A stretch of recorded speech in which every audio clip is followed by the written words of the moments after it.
Today I'm going to start with part 3 of exercise 11. Question number 9. ABC is an isosceles triangle with AB equals to AC. बना लेते हैं एक triangle हम लोग. ये है A, ये है B, ये है C. AB equals to AC दिया हुआ है. और तो और हम लोग को ये दिया है कि D जो है वो मिड पॉइंट है BC का, E जो है वो है मिड पॉइंट आपका AB का, और F जो है वो है मिड पॉइंट आपका AC का. क्लियर है? तो आपका AE equals to EB and AF equals to FC and BD equals to DC. ठीक है, बढ़िया है. प्रूफ क्या करना है कि जो लाइन सेगमेंट है AD, एक कंस्ट्रक्शन कर लेते हैं अभी के लिए. AD ये जैसा आप देख पा रहे हैं, ये AD is perpendicular to EF. ये जो EF लाइन है इसके परपेंडिकुलर है, और क्या दिया गया है? परपेंडिकुलर है and it is bisected by it. माने EF जो आपका लाइन सेगमेंट है वो बाइसेक्ट कर दे रहा है AD को. ठीक है, इसको हम लोग अब धीरे धीरे स्टार्ट करेंगे सॉल्व करना. अब इसमें आपका ना मैं एक कॉन्सेप्ट यूज करवाना चाहता हूं जो कि इस सवाल को बहुत ही ज्यादा शॉर्ट कर सकता है, वरना आप अपना मेथड भी कमेंट डाउन कर सकते हैं जो आप यूज करोगे इसको सॉल्व करने के लिए. जो मेथड यहाँ मैं प्रेफर करूंगा सॉल्व करने के लिए वो ये कहता है कि आप ध्यान से देखो एक बार इस सवाल को. ये जो ट्राइंगल है A, B एंड C, इसमें आप ध्यान से देखो, ये आपका आइसोसेलेस ट्राइंगल है ना, आइसोसेलेस है, तो AB इक्वल्स टू EC है, AC है. अब यहां से आपने लाइन ड्रॉ कर दिया जो कि ध्यान से देखो बाइसेक्ट कर दे रहा है, आपका बाइसेक्ट कर दे रहा है BC को, है ना. क्वेश्चन में डेटा थोड़ा सा अलग तरीके से दिया गया था, मैं मानता हूं. इसमें मैं एकदम अच्छी तरीके से मानता हूं कि सवाल थोड़ा अलग ढंग से दिया था, मैं उसको थोड़ा अलग ढंग से पढ़ रहा हूं खाली. ठीक है ना, ध्यान से समझना, ये बहुत हाईली कॉन्सेप्चुअल चीज है. ट्रस्ट मी, थोड़ा मुश्किल जरूर होगा ये समझना, बट भरोसा रखना. ठीक है ना, भरोसा रखना. आपका जो ट्राइंगल ABC था, इसमें E था मिड पॉइंट AB का, F था मिड पॉइंट AC का, D था मिड पॉइंट BC का, D था मिड पॉइंट BC का. इसका ध्यान रखना, D was your mid point of BC. अब AD आपने लाइन ज्वाइन कर दिया, है ना, AD आपने लाइन ज्वाइन कर दिया. So technically AD is a median, है ना, क्योंकि जो AD है वो एक वर्टेक्स से ड्रॉप हो रहा है, और जिस लाइन पे वो ड्रॉप हो रहा है उसको वो बाइसेक्ट कर दे रहा है. सो AD is your median, AD is the median. Correct. आप इसको अच्छे से लिख लेना कि because AD is being dropped from a vertex of a triangle and it bisects the opposite side of the triangle, that means that AD is your median of the triangle. ठीक है ना, इसको आप अच्छे से अपने कॉपी में answer sheet में लिख देना. ठीक है, अब देखो यहाँ पे D है, ABD और आपका ACD. मैंने हमेशा आपको आइसोसेलेस ट्राइंगल का प्रॉपर्टी में ये जरूर बताया था कि आइसोसेलेस ट्राइंगल में जो मीडियन, ध्यान से सुनना, आइसोसेलेस ट्राइंगल का जो मीडियन होता है, जो कि ऑपोजिट, जो इक्वल साइड्स के बीच वाले वर्टेक्स से ड्रॉप हो रहा होता है, वो परपेंडिकुलरली बाइसेक्ट करता है BC को. याद है आपको, मैंने बताया था इस चीज को ट्राइंगल्स में, है ना. जो आपका ट्राइंगल, एक बार मैं फिर से समझाने का कोशिश कर रहा हूँ, जो इक्वल साइड्स होते हैं एक आइसोसेलेस ट्राइंगल के, उसके बीच वाले वर्टेक्स से जब कोई मीडियन ड्रॉप होता है ऑपोजिट साइड पे, वो उसको परपेंडिकुलरली बाइसेक्ट करता है, और ना कि खाली बाइसेक्ट करता है, वो उसको 90 डिग्री पे बाइसेक्ट करता है, जो कि दूसरे ट्राइंगल्स नहीं करते एक्सेप्ट इक्विलैटरल ट्राइंगल. ठीक है, आई होप आप लोग समझ पाए होंगे. मैं एक सोर्स मटेरियल अटैच कर दे रहा हूँ इसी वीडियो पे एक स्क्रीनशॉट अटैच कर दे रहा हूँ जो कि इस चीज को स्टेट करता होगा. आप इसको प्रूव भी कर सकते हो, अगर आप चाहो उसको प्रूव करो, you are free to do that. Alright, and just for the sake of your clarity मैं उसको प्रूव करके शो कर दे रहा हूँ. इनफैक्ट सोर्स को आप छोड़ दो, सोर्स मटेरियल लगाने का क्या ही झमेला, मतलब का कॉपीराइट पड़ेगा. मैं आप लोगों को इसको प्रूव करके दिखा दे रहा हूँ, और फिर हम लोग उस प्रूफ को हटा देंगे, बिकॉज हम लोग का मेन ऑब्जेक्टिव क्वेश्चन को सॉल्व करना है. ठीक है ना, लेकिन प्लीज फॉर गॉड सेक इस प्रूफ को ध्यान में रखना, क्योंकि मैं बेमतलब का ही प्रूफ नहीं दिखा रहा हूँ, ये कहीं ना कहीं जरूर काम में आएगा. इसको अपनी बुक में ना एक छोटे से एरिया में लिख देना, और जब भी तुम वापस से क्वेश्चन सॉल्व करने आओ इस बुक में, हमेशा उस पोर्शन को जरूर देख लेना एक बार वापस. ठीक है ना, ऑलराइट.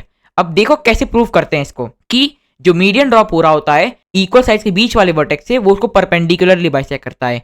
सो ये है A, ये है B, ये है C, ये है D. आ जाओ इस ट्राइंगल में हम लोग A, B, D को कॉन्ग्रुएंट प्रूव करेंगे A, D, C के साथ.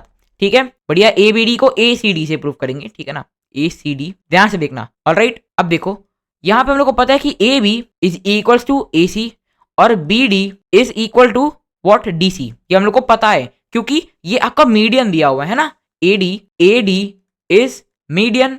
करेक्ट है ना. अब देखो क्योंकि ABC इक्विलैटरल था, तो ये एंगल इस एंगल के बराबर होगा. मैं ना इन सब बारीकियों को एक्सप्लेन नहीं कर रहा हूं, बिकॉज ये तुम लोग को ऑलरेडी आता है. कम ऑन, तुम लोग जो प्रूविंग सीख रहे हो, ये तुम्हें बहुत हेल्प करेगा. तो आई होप तुम्हारे पास इतना करंट एबिलिटी है कि तुम समझ पाओ इस चीज को. So I have to leave it upon you only, ठीक है ना। हर एक माइन्यूट डिटेल को इस वाली प्रूफ में तो एटलीस्ट मैं नहीं समझा सकता, ठीक है ना।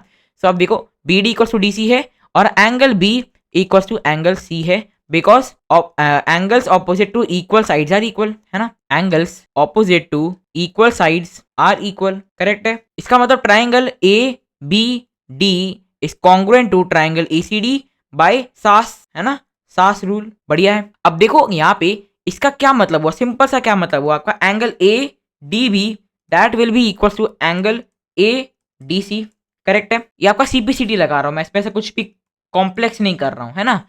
ये जो एंगल है, ये जो एंगल है वो इस एंगल के बराबर होगा, बिकॉज दोनों ट्राइंगल तो कॉन्ग्रुएंट है ना। अभी देखो अगर ये नहीं समझ में आया तो प्लीज या तो आप इस प्रूफ को स्किप कर दो, ठीक है ना, अपना लॉजिक मत डेवलप करो और एग्जाम में लॉन्गर वे यूज करना सॉल्व करने के लिए, वो पूरी आपकी इच्छा है, ठीक है ना, वो आपकी श्रद्धा है, मैं उस पर कोई आपको परेशानी नहीं करूंगा। या तो आप क्या करो, ट्राइंगल्स वाले चैप्टर में चले जाओ, वहां पे मैंने हर एक चीज बहुत बारीकी से एक्सप्लेन करने का कोशिश किया है।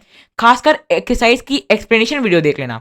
मैं नहीं बोल रहा हूं कि पूरी एक्सरसाइज देखो रिवाइज करने के लिए, बट एटलीस्ट एक्सप्लेनेशन वीडियो जरूर देखो, क्योंकि उसमें मैंने बहुत बारीकी से सब कुछ एक्सप्लेन किया है, हर एक चीज का प्रूफ देने का कोशिश किया है, जो कि तुम्हारे लेवल और क्लास 10 के लेवल पे एक्चुअली अप्लाई होता है, ठीक है ना। तो प्लीज जाओ देखो इसको, हाथ जोड़ के विनती कर रहा हूं मैं तुमसे। और इस वाले प्रूफ को अगर हो सके तो अपनी आंसर कॉपी में अटैच कर लेना जब तुम इस वाले क्वेश्चन का सॉल्यूशन लिखोगे। तो मैं रेकमेंड करूंगा इस वाले प्रूफ को शो कर देना अपनी एग्जाम स्क्रिप्ट में।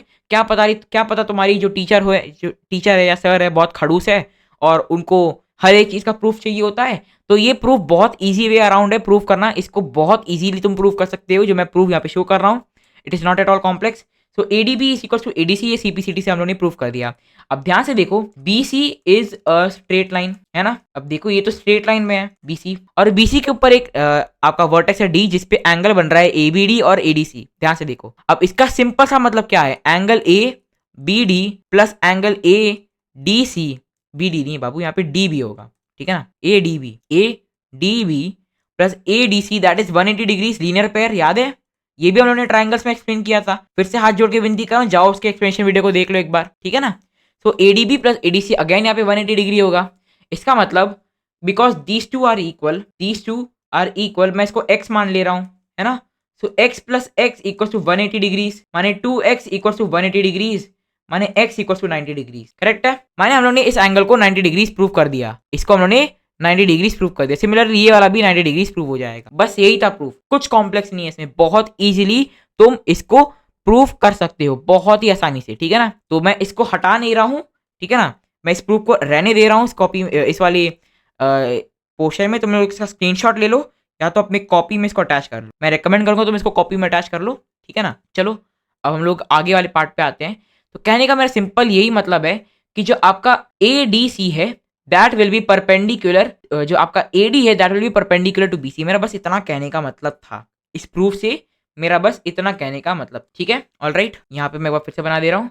जो ए डी था, A D will be perpendicular to B C. यहाँ पे therefore median is perpendicular to opposite side, और ये सिर्फ आइसोसेलेस ट्राइंगल पे होगा, वो भी उसी वर्टेक्स से जो कि इक्वल साइड के बीच पे लाई करता है, ठीक है ना। अब देखो यहाँ पे हम लोगों ने क्या क्या प्रूफ कर दिया है कि A D is perpendicular to B C, correct है। अब क्या करो, यहाँ पे मैं फिर से लाइन खींच रहा हूँ क्योंकि मेरे पास जगह का थोड़ा कमी हो गया है। यहाँ पे मैं फिर से एक लाइन खींच रहा हूँ। यहाँ मैं क्या कहना चाहता हूँ, देखो ई जो है वो मिड पॉइंट है ए बी का, और एफ जो है वो मिड पॉइंट है ई सी का। So by mid point theorem जो आपका ई एफ है that will be parallel to B C, correct है। ज्वाइन कर दे रहा हूँ इसको, it will be parallel to B C. अब देखो ध्यान से, जो आपका ए डी सी है और जो ये ओ है, मान लो ओ है, जो ए ओ एफ है वो दोनों बराबर होने वाले हैं, है ना। Angle A O F equal to angle A D C because they are corresponding angles, ठीक है ना। मैं इस बी को थोड़ा साइड कर दे रहा हूँ, यहाँ लिख दे रहा हूँ। तो अब ए ओ एफ और ए डी सी बराबर है, और ए डी सी 90 है, तो ये वाला भी तुम्हारा 90 हो गया, है ना। Therefore angle A O F equal to 90 degrees. तो हम लोगों ने क्या किया, परपेंडिकुलर टू ई एफ, ये हम लोगों ने प्रूव कर दिया है, ठीक है। This is proved. अब खाली इसको प्रूव करना है कि इज बाइसेक्टेड बाय इट। अच्छा, अब हम लोग को क्या करना है, हम लोग को इक्वालिटी प्रूव करना है आपका ए ओ का और ओडी का। To prove that A O equal to OD, तभी आपका बाइसेक्शन प्रूव हो जाएगा, है ना। इतना तो समझ में आ रहा होगा तुम लोग को। तो अब मैं क्या करने वाला हूँ, ध्यान से देखना। मान लो तुम्हारा जो है ये B D that is X और D C that is also X, ठीक है, ध्यान से सुनना, काफी कॉम्प्लेक्स हो चुका है स्लाइड, तो अब तुम लोग को ध्यान से सुनना पड़ेगा। B D is equal to D C, मान लो दैट इज एक्स। ओके, अब ध्यान से देखना, तुम्हारा जो ट्राइंगल ए बी डी है, in triangle A B D आपका ईओ तो ईओ जो है वो तो पैरेलल बी डी के है ना, EO is parallel to B D because E F is parallel to B C. Correct, E F is parallel to B C, तो आपको मालूम ही होगा, तो आपका ईओ भी पैरेलल टू बी डी हो जाएगा। और because EO is parallel to B D and E is mid point of A B, then जो O है that is the mid point of AD, O is mid point of AD, है ना, O is the mid point of AD। ध्यान से देखो, O is the mid point of AD। इसका मतलब, इसका सिंपल सा मतलब क्या हुआ, that AO equals to OD, therefore AD is bisected by EF। EF से ही बाइसेक्ट हुआ है एट द एंड, है ना, क्योंकि O तो EF पे लाई कर रहा है। सो ये भी आपका प्रूफ हो चुका है। आई होप आप लोग को इसे समझ में आया होगा। ट्रस्ट मी, ये कॉम्प्लिकेटेड सवाल तो कह सकते हो तुम इसको, not as complicated as the last one, I don't think so, but हाँ थोड़ा लेंदी जरूर है ये सवाल। इसे और इसीलिए जो नोट्स है ना, ये जो मैंने स्लाइड लिखा है थोड़ा कॉम्प्लिकेटेड लग रहा होगा तुमको देखने में, इसलिए मैं तुमको बोलूंगा हर एक चीज को ध्यान से देखना। जब जब मैं जो स्टेप पे गया हूँ तुमको ध्यान से देखना होगा, तभी समझ में आएगा, ठीक है ना। तो with this we have completed question number 9। आते हैं 10 पे। क्वेश्चन नंबर 10 आते हैं अपने इस पूरे एक्सरसाइज के टुवर्ड्स द सेकंड पार्ट पर। अब देखो इसमें दिया क्या गया है, in the quadrilateral one given below A B is parallel to C D, दिया हुआ है डायग्राम में, E and F are the mid points of A D and B D, prove that G is the mid point of B C. अब तुम चाहो congruency prove करने बैठो, लंबा लंबा तुम अपना एक्सियोम प्रूव करते रहो, प्रूविंग करो, इतना सिरदर्द लो, अब वो तुम्हारे ऊपर है। बट यहाँ मैं क्या करना चाहता हूँ, यहाँ पे मैं यूज करूंगा थ्योरम ऑन इंटरसेप्ट को। कैसे यूज करूंगा आओ आप तुम देखो थोड़ा सा। सबसे पहला चीज, हमें ट्राइंगल ए डी बी में आना है। In triangle A D B देखो आपका E is the mid point of A D, correct है, and F is mid point of D B, correct. So E F will be parallel to A B. पिछले 10 question से मैं यही बोलता जा रहा हूं, तो आई होप समझ में आ गया होगा मिड पॉइंट थ्योरम तुम लोग को, है ना, बाय मिड पॉइंट थ्योरम, ठीक है ना। E F is parallel to A B, बढ़िया है। अब ध्यान से देखो, ये जो पॉइंट G है ये लाई करता है EF लाइन पे, है ना। अगर मैं EF लाइन को खींच के लंबा कर दूं तो उस पे G लाई करेगा, तुम डायग्राम देख के तो समझ पा रहे होगे, है ना। सो G lies on EF, correct। so आपका EG is parallel to AB, correct, and because AB is parallel to CD, so EG is parallel to CD। अभी तो बस 1 equals to 1, so 1 is equals to 0 plus 1 and 1 equals to 2 minus 1, यही चीज लिखा हुआ है और कुछ नहीं है इसमें, ठीक है ना। E was the midpoint of AD, F was the midpoint of DB, ये पहले लिखा। इसे मैंने midpoint थ्योरम लगा कि EF को पैरेलल कर दिया AB के, और EF पे G लाई करता है थोड़ा एक्सटेंड करने पे, तो EG भी AB के पैरेलल होगा, और AB CD के पैरेलल था, सो EG CD के पैरेलल होगा। बस इतना किया है मैंने अभी तक, और कुछ नहीं किया है। अब देखो ये जो आपका AD है, AD is a transversal to CD, EG and AB। तुमको तो दिख रहा होगा ना, कट कर रहा है इन तीनों लाइंस को, है ना। अब देखो यहाँ पे ध्यान से देखो, जो आपका AD है क्या ये इक्वल इंटरसेप्ट कर रहा है। इक्वल इंटरसेप्ट माने सब समझाया भाई मैंने एक्सप्लेनेशन वीडियो में, बस इतना बता दे रहा हूँ। इक्वल इंटरसेप्ट माने दो पैरेलल लाइंस के बीच में जो टुकड़ा होता है एक लाइन का, दैट इज एन इंटरसेप्ट, ठीक है ना। तो यहाँ पे जो AD लाइन है, AE और ED एक इंटरसेप्ट हो जाएगा, माने एक टुकड़ा हो जाएगा दो पैरेलल लाइंस के बीच का। समझ में आया, बस इतना ही है, इतना ही समझो अभी के लिए, ठीक है ना। सो AD is cutting equal intercept between CD, EG and EG, AB। अभी समझाऊंगा, तुम टेंशन मत लो। CD और EG और इन दोनों को अगर मैं उठाता हूँ, इन दोनों पैरेलल लाइंस को अगर मैं उठाता हूँ, तो देखो जो इंटरसेप्ट होता है, जो इंटरसेप्ट है आपका AD लाइन का, दैट इज ED, है ना। अब इंटरसेप्ट नहीं समझ में आया तो प्लीज जाके एक्सप्लेनेशन वीडियो देखो। और EG और AB जो पैरेलल लाइंस है, उनके बीच में जो टुकड़ा है AD का, that is AE, that is the intercept. और ED और AE इक्वल है, तो इंटरसेप्ट भी बराबर हो गए, इतना तो समझ गए होगे। अब इंटरसेप्ट थ्योरम क्या कहता है कि अगर एक लाइन, सुन लो भाई ढंग से सुन लो, अगर एक लाइन 3 या ज्यादा परपेंडिकुलर लाइन के ऊपर लाई कर रहा है और इक्वल इंटरसेप्ट काट रहा है, तो कोई भी दूसरा लाइन जो इन तीनों पैरेलल लाइंस को क्रॉस करेगा वो भी बराबर इंटरसेप्ट क्रिएट करेगा। बस इतना कहना चाहता हूं, समझ गए, आई होप समझ गए, ठीक है। सो बाय यूजिंग इंटरसेप्ट थ्योरम, इस बार मैं इंटरसेप्ट थ्योरम यूज करूंगा CB के ऊपर। देखो CB भी तो एक लाइन ही है, CB भी तो एक लाइन है जो CD, EG और AB को क्रॉस कर रहा है ना। सो जो लाइन है आपका CB will also cut equal intercept, therefore जो आपका GC है दैट विल बी GB।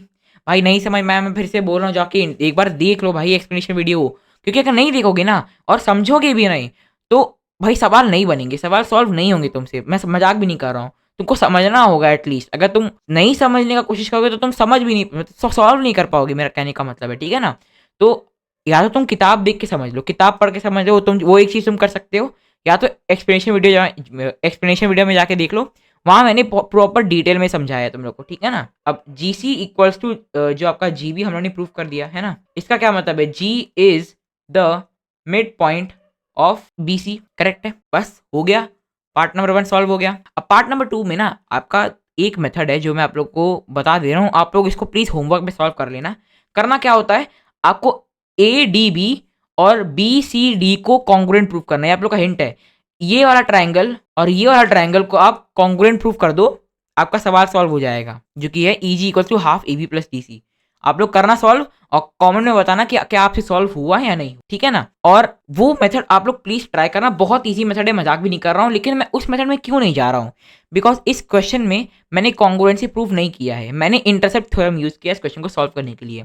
अगर स्टार्टिंग में मैंने कॉन्ग्रुएंसी प्रूव कर दिया होता तो फिर मेरे को इंटरसेप्ट थ्योरम यूज नहीं करना पड़ता, जी को मैं मिड पॉइंट प्रूव कर दिया होता और सेकंड पार्ट भी प्रूव कर लिया होता आराम से, बट मैं आपका इस बार इंटरसेप्ट थ्योरम को इंट्रोड्यूस कर दिया, क्योंकि अब गिन के 2 सवाल बचे हैं इस एक्सरसाइज में, तो ये चैप्टर खत्म हो जाएगा अब बहुत ही जल्दी। और अगर इंटरसेप्ट थ्योरम मैं सॉल्व नहीं कराऊंगा, नहीं उसको यूज करके सवाल नहीं सॉल्व करूंगा, तो तुम्हें भी समझ में नहीं आएगा कि इंटरसेप्ट थ्योरम यूज कैसे करते हैं, ठीक है ना। दैट इज यहाँ पे मैंने दूसरा मेथड यूज किया है। और जो सेकंड पार्ट जो है, अब इसमें मैं वापस एक कॉन्ग्रुएंसी में नहीं जाने वाला हूँ, ठीक है ना। आप लोग सॉल्व करो, ठीक है ना, कमेंट कर दो कि क्या आपसे सॉल्व हुआ या नहीं हुआ उस मेथड से। मैं आपको एक नया सोचने का तरीका देना चाहता हूँ क्वेश्चन नंबर 2 में, पार्ट नंबर 2 में मैं डायग्राम बना ले रहा हूँ यहाँ, ठीक है, ठीक है। अब यहाँ पे मैं एक लाइन ड्रॉ कर रहा हूँ जो कि परपेंडिकुलर है दोनों ही पैरेलल लाइंस पे, ठीक है ना, A B C D E F, ठीक है ना, बढ़िया है। अब देखो यहाँ पे मैंने क्या किया है, कंस्ट्रक्ट करो एक चीज, तुम यहाँ पे खाली कंस्ट्रक्ट, ये है O P Q, construct O Q perpendicular to A B, ठीक है ना, O Q perpendicular to A B, और ओपी ऑटोमेटिकली परपेंडिकुलर होगा, ठीक है ना, क्योंकि कॉरस्पॉन्डिंग एंगल्स है, ये चीजें तुम लोग को आना चाहिए एटलीस्ट। सो ओक्यू को तुम परपेंडिकुलर बना दो एपी के, एबी के। अब तुमको मैंने चीज बताया था, दो पैरेलल लाइंस के बीच के परपेंडिकुलर ट्रांसवर्सल को हम लोग हाइट कहते हैं, है ना। ये दो जो परपेंडिकुलर लाइंस है, जो ये जो दो तुम्हारे पैरेलल लाइंस है, उनके बीच का जो ट्रांसवर्सल जो परपेंडिकुलर होता है वो आपका हाइट के बराबर होता है, उन दोनों के बीच के एक्चुअल डिस्टेंस के बराबर होता है, शॉर्टेस्ट डिस्टेंस के बराबर होता है। नहीं पता था तो तुम लोग इसको लिख लो कहीं पे, याद रख लेना। तो मेरा कहने का बस इतना मतलब है कि सी डी ए बी के बीच का जो हाइट है वो आपका ओ क्यू के बराबर होगा, ठीक है ना। Therefore as O Q is perpendicular to A B, O Q is the shortest distance, shortest distance को हम लोग हाइट कहते हैं अक्सर शॉर्टेस्ट डिस्टेंस बिटवीन आपका C D and A B. ये सेम चीज आपका सी डी और ई एफ के लिए भी अप्लाई करेगा, ई एफ और ए बी के लिए भी अप्लाई होगा, बस इस बार OQ की जगह OP या PQ यूज होगा, ठीक है ना। अब देखो मैं क्या करूंगा, क्या यहाँ पे थोड़ा ध्यान से देखना, मैं क्या करना चाहता हूँ, आपका इस ट्रपीजियम का एरिया बनाना चाहता हूँ, ट्रपीजियम का एरिया, ट्रपीजियम आपका ABCD, इसका एरिया क्या हो जाएगा थोड़ा ध्यान से देखना, दैट विल बी 1/2 इंटू आपका AB plus CD into height, जो कि इस बार हो जाएगा आपका OQ, correct. So area is half AB plus CD into OQ, correct. अब मैं आ जाता हूँ ट्रपीजियम, इस बार ट्रपीजियम पे मैं आऊंगा आपका EFCD, trapezium ABCD, trapezium EFCD, ठीक है ना। अब देखो ट्रपीजियम मैंने इसलिए बोला क्योंकि ये आपकी जो AD है और CB वो पैरेलल नहीं है, खाली CD और AB पैरेलल है, ठीक है ना। अब इसका एरिया क्या हो जाएगा, इसका एरिया हो जाएगा half of CD plus EF and इसका हाइट क्या हो जाएगा, OP हो जाएगा। सिमिलरली ट्रपीजियम आपका जो EFBA है उसका area that is half of EF plus AB और यहाँ पे हाइट हो जाएगा PQ। अब देखो ये बहुत लोगों को कॉम्प्लिकेटेड लगेगा, मैं मानता हूँ ये कॉम्प्लिकेटेड है, लेकिन जब तक तुम सोचना नहीं शुरू करोगे तब तक तुम सीखोगे कैसे, है ना। एग्जाम में मान लो तुम्हें नहीं स्ट्राइक किया कॉन्ग्रुएंसी कैसे करना है, तुम भूल गए, तो तुमको एटलीस्ट ये तो आता रहेगा। तुम क्यों अपने ऑप्शंस क्लोज कर रहे हो जस्ट बिकॉज तुमको एक शॉर्टर मेथड मालूम है। शॉर्टर मेथड मालूम होना का ये मतलब नहीं है कि तुम अब बहुत सीखोगे नहीं, तुमको सीखना चाहिए हर एक चीज, समझ में आया। एटलीस्ट जान के रखो कैसे मेरा सोचने का तरीका क्या है, अभी बताऊंगा, इसको एनालाइज करूंगा मैंने कैसे सोचा ये चीज, क्योंकि हर बच्चा फर्स्ट अटेम्प्ट में नहीं सोच सकता ये चीज भाई, मानता हूं मैं, तो सोचा कैसे ये मैं बताऊंगा, अभी सब्र कर लो, पहले सॉल्व तो कर लूं मैं, ठीक है ना। अच्छा, अब ये आ गया तुम्हारा area. At least P Q OP और ओक्यू का लॉजिक समझ में आ गया, हाइट वाला। Because the shortest distance between two lines is always the perpendicular drawn between the two. English समझ में आ गया होगा आई होप, ठीक है ना। अब देखो ए बी सी डी तो बड़ा फिगर है ना, so area of A B C D is equal to area of E F C D plus E F B H, correct है ना। 1+1 2 ही तो लिख रहा हूँ इसमें मैं, 2+3 5 ही तो लिख रहा हूँ इसमें, और तो कुछ नहीं है, और तो कुछ ऐसा है नहीं इसमें। तो ये हो गया half of A B plus C D into O Q, है ना। That is equal to half of C D plus E F into O P plus half of E F plus A B into O into P Q. ठीक है, ठीक है, ठीक है, बढ़िया है। अब आ जाओ यहाँ पे, इसको मैं थोड़ा सिंप्लीफाई कर रहा हूँ। यहाँ पे मैं हाफ काट दे रहा हूँ, हाफ को काट दे रहा हूँ, हाफ को काट दे रहा हूँ। इसमें तो कुछ है नहीं ना, ऐसा कुछ तो मुश्किल है नहीं इसमें करना। अब इसको मैं खोल के लिख रहा हूँ थोड़ा सा। हाँ, ये हो गया ए बी ओ क्यू और plus C D O Q equals to C D O P OP plus A B P Q plus E F OP plus E F आपका पी। ठीक है, अब ध्यान से देखना, यहाँ पे मैं क्या करूंगा, ई एफ को एटलीस्ट इन दोनों में मैं कॉमन लूंगा।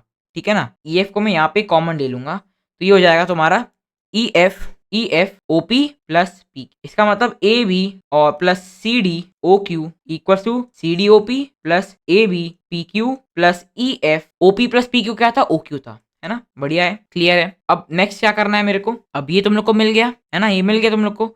अब यहाँ पे तुम में से बहुत लोग चिल्ला चिल्ला के बोल लोगे ये क्या कर दिया इतना कॉम्प्लेक्स, ओपी आ गया, अब पी क्यू आ गया, अब ओ क्यू भी आ गया इसमें, अब इस कैसे सॉल्व करोगे। अब यहाँ पे हम लोग इंटरसेप्ट थ्योरम को वापस यूज करेंगे। इंटरसेप्ट थ्योरम के अकॉर्डिंग हमने ये प्रूव कर दिया था कि जो तुम्हारा एडी है वो इक्वल इंटरसेप्ट कट कर रहा है तुम्हारा इन तीनों पैरेलल लाइंस के बीच में। अब ओ क्यू भी तो एक स्ट्रेट लाइन ही तो है जो कि तीनों लाइंस को कट कर रहा है, तो अब ये भी तुम्हारे इक्वल इंटरसेप्ट कट करेगा, माने O P equals to O Q, है ना। O P equals to O Q हो गया, तो सिंपल सा बात है, O P equals to P Q, my bad, ये O P equals to P Q है, ठीक है ना। O P equals to P Q, बढ़िया है। अब थोड़ा सा यहाँ पे आके लिख दे रहा हूँ मैं, A B plus C D, यहाँ पे ओ क्यू है, equals to C D plus A P. यहाँ पे ओ पी की जगह में पी क्यू ले लेंगे तो किसी को तो कोई प्रॉब्लम नहीं होने वाला है ना, क्योंकि ओ पी और पी क्यू तो बराबर ही है। तो ये हो जाएगा, यहाँ पे मैं ओ पी को कॉमन ले रहा हूँ, ओपी को कॉमन ले रहा हूँ, पी क्यू को मैं करके पी क्यू को मैं काट के लिख दे रहा हूँ ओपी। अब आई होप तुम लोग समझ पा रहे हो मैं करना क्या चाह रहा हूँ। ओपी को कॉमन ले लूंगा, यहाँ पे आ जाएगा तुम्हारे A B plus C D plus E F O Q, clear है। अब ध्यान से देखना, इसको मैं ले आऊंगा राइट हैंड साइड, ठीक है ना, इसको मैं ले आऊंगा राइट हैंड साइड पे, तो ये क्या होगा, A B plus C D O Q minus A B plus C D O P. यहाँ पे A B plus C D को कॉमन ले रहा हूँ, तो ये हो जाएगा O Q minus O P, है ना, ये हो जाएगा ओ क्यू माइनस ओपी। और ओपी क्या है, ओपी क्या है, this is O Q divided by 2, है ना, ओ क्यू का आधा ही तो है, तो ओपी की जगह मैं क्या लिख दे रहा हूँ, ओ क्यू बाई 2। किसी को कोई प्रॉब्लम होगा, नहीं होगा, ओ क्यू बाई 2। अभी इसको मैं ऐसे भी लिख सकता हूँ, A B plus C D into O Q by 2, है ना। तो अब तुम्हारे पास ये आ गया, है ना, तो यहाँ पे लिख लो इसको, A B plus C D O Q, यहाँ पे आ जाएगा 2, that is equal to E F O Q. अब ओ क्यू कट जाएगा तो तुमको ये चीज एग्जैक्टली मिल जाएगा, A D plus A B plus C D का आधा is equal to E G या ई एफ। यहाँ पे ई जी है, मैंने ई एफ ले लिया था एक्चुअली, यहाँ पे ई एफ ले लिया, तो इसको अपना जी कर लेना, अपना सॉल्यूशन में तुम्हारे ऊपर है। साइन लिखना इतना मुश्किल नहीं है, साइन लिखना इतना इंपॉर्टेंट नहीं है, यहाँ पे कॉन्सेप्ट समझना ज़्यादा इंपॉर्टेंट है। तो ये मैंने प्रूव कर दिया एरिया के मदद। अब ऑब्वियसली ये बड़ा मेथड है, लेकिन ये तब के लिए जब तुम कॉन्ग्रुएंसी का चीज़ सोच ना पाओ। यहाँ पे तो डायग्राम क्लियरली स्टेट कर दिया तुम्हारे सामने, बना के दे दिया है। क्या पता है एग्जाम में थोड़ा डायग्राम को टेढ़ा बाका कर दिया हो, तो एग्जाम बनाने पेपर बनाने वाले के ऊपर है ना। तो बस ये मेथड को थोड़ा ध्यान में रखना कि तुम एरिया से भी थोड़ा बहुत कर सकते हो। अब लॉजिक क्या था, ध्यान से देखना। मेरे को सबसे पहले यहाँ पे स्ट्रक्चर देख के समझ में आ गया, ये तो कुछ ना कुछ तरीके का ट्रपीजियम जरूर दिख रहा है मेरे को, है ना। ट्रपीजियम तो मेरे को दिख ही रहा है यहाँ पे, और यहाँ पे मेरे को दिख गया हाफ और दो जगह का सम। और ये किन चीजों का सम है, ए बी का और सी डी का, माने sum of parallel side, sum of parallel side और उसका आधा बराबर ई जी। अब ये sum of parallel side of आधा कहाँ पे होता है, सम ऑफ पैरेलल साइड्स और सम ऑफ पैरेलल साइड्स और 1/2 ये कहाँ पे होता है, ये ट्रपीजियम के एरिया के फॉर्मूला में होता है। तो मैंने सोचा कि यहाँ पे कुछ ट्रपीजियम का एरिया बनाने का कोशिश करता हूँ, और ट्रपीजियम का एरिया बनाने के लिए मेरे पास बहुत कुछ था। सबसे पहला तो मेरे पास ये पूरा का पूरा स्ट्रक्चर था, है ना, ए बी सी डी, इसका एरिया लिख सकता हूँ, प्लस ई जी सी डी का लिख सकता हूँ, प्लस ए बी जी ई का लिख सकता हूँ, और इन दोनों का जोड़ के फाइनल वाले का निकाल सकता हूँ। तो यहाँ मैं थोड़ा सा लॉजिक क्लिक किया, थोड़ा इस तरीके से मैंने सोचा, जो प्रूफ करना है उसको देखा, डायग्राम जो मेरे को मिला उसको देखा, और उसके हेल्प से मैंने अभी तो टोटली तो ये पूरी तरीके से तुम्हारे ऊपर है, ये मेथड तुमको फॉलो करना है नहीं करना है, मैं नहीं बोलने वाला तुमको कुछ भी, बट हाँ समझ के रखना समझ के रखने में कोई बुराई नहीं, ठीक है ना। ऑलराइट, क्वेश्चन नंबर 10 का पार्ट 1 खत्म होता है। आते हैं पार्ट 2 पे। पार्ट नंबर बी क्या दिया, in the quadrilateral 2 given below AB is parallel to CD parallel to EG, E is the midpoint of AD, prove that G is the midpoint of BC। एकदम पुराने सवाल जैसा है, G is the midpoint of BC, यही prove करना है। क्या करना है, इंटरसेप्ट थ्योरम लगा दो और twice of EG equals to AB plus CD। अगर मैं इसको ऐसे लिख लूं कि EG equals to half of AB plus CD, ये एग्जैक्टली लास्ट वाले पार्ट की तरह हो जाएगा, एग्जैक्टली। और डायग्राम भी सेम है, मतलब इसमें वही करना है जो मैंने लास्ट पार्ट में किया है और कुछ भी नहीं है। तो ये एग्जैक्टली लास्ट क्वेश्चन जैसा ही है, हूबहू सेम फोटोकॉपी। तो यहाँ पे मैं सॉल्यूशन कर दे रहा हूँ, तुम लोग रेफर कर सकते हो उसको अपना सॉल्यूशन चेक करने के लिए। बट अगर तुमको समझना है इसको, आई विल रिकमेंड कि तुम पार्ट ए देख लो, क्योंकि ये एकदम सेम है यार, कुछ भी डिफरेंट नहीं है इसमें, ठीक है ना। ML अग्रवाल बस वही सवाल वापस कॉपी पेस्ट कर दी, ठीक है ना। अच्छा, सॉल्व कर लेता हूँ मैं तुम लोग के लिए। इसको करना क्या है हम लोग को, तुम्हारा we will use intercept theorem, ठीक है ना।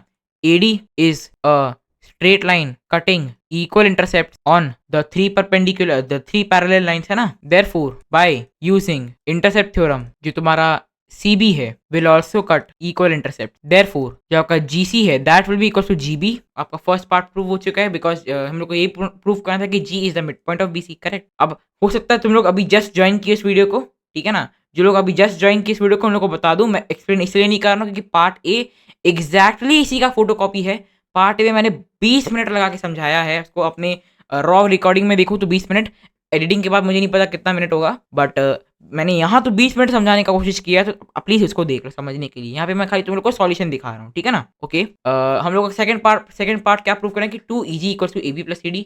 कंस्ट्रक्शन कर दो एक ठो perpendicular to EG, perpendicular to AB, ठीक है ना। This is O, this is P, this is Q, ठीक है ना। OP will be equals to OQ, intercept theorem and OP equals to PQ है बाय द वे यहाँ पे, ठीक है ना।